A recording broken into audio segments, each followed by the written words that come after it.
You know the story, right? Pinocchio, the little wooden puppet, gets swallowed by a giant, monstrous fish. But what if that scene, that terrifying moment, is way more than just a scary adventure? What if it's actually the most important part of his entire journey to becoming real? Today, we're going to break down how this awful ordeal is the very key to his transformation. And that really gets to the heart of what we're talking about today. We're going to explore how Pinocchio's final trial inside that terrible dogfish wasn't just another obstacle. No, it was the crucible that finally forged him from a puppet into a person. Okay, so first things first, we've got to reframe this whole scene. This is not just some monster's stomach. I want you to think of it as a symbolic underworld, a place of ultimate trial, completely cut off from the world where his whole downward spiral finally hits rock bottom. You know, this is actually a classic move in storytelling. It's often called the belly of the whale.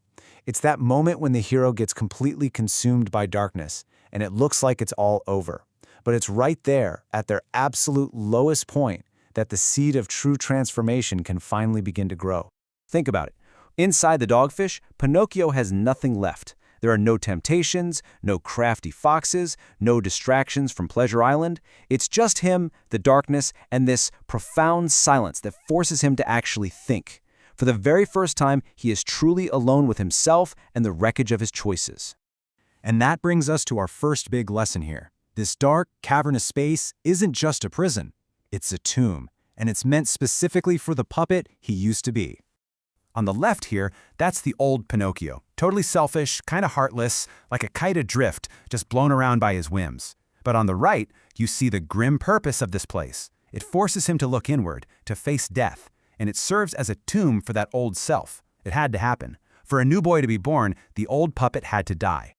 But just sitting around and thinking isn't enough to change, right? Something has to happen to spark a real shift. And this is the second lesson, the crucial move away from a life of just surviving to a life defined by heroic sacrifice. And there he is, Geppetto, the living, breathing consequence of all of Pinocchio's selfishness.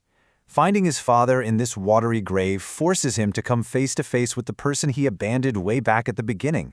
This isn't some happy reunion, this is a full-on reckoning. So the most important part is what he does next. He doesn't just sit there waiting for a miracle. For the first time ever, he takes initiative. He completely reverses that wooden apathy and carries Geppetto on his back. He's literally lifting the weight of his past, and he risks his own life to save his father. This is the first truly selfless thing he has ever done.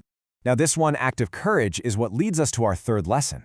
You see, the dogfish is so much more than just a big fish. It represents the ultimate trap in a story that's been absolutely full of them. I mean, just think about it for a second. The entire story, Pinocchio has been metaphorically swallowed over and over again by the greed of the fox and the cat, by the laziness that landed him on Pleasure Island, by every single false promise and his own foolishness.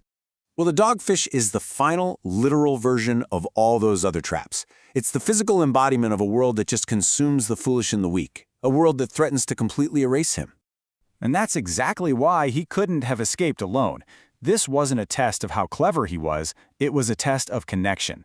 To get out, he had to repair the bond he broke with his father, to work with him for one single, unified purpose, getting out of there, together.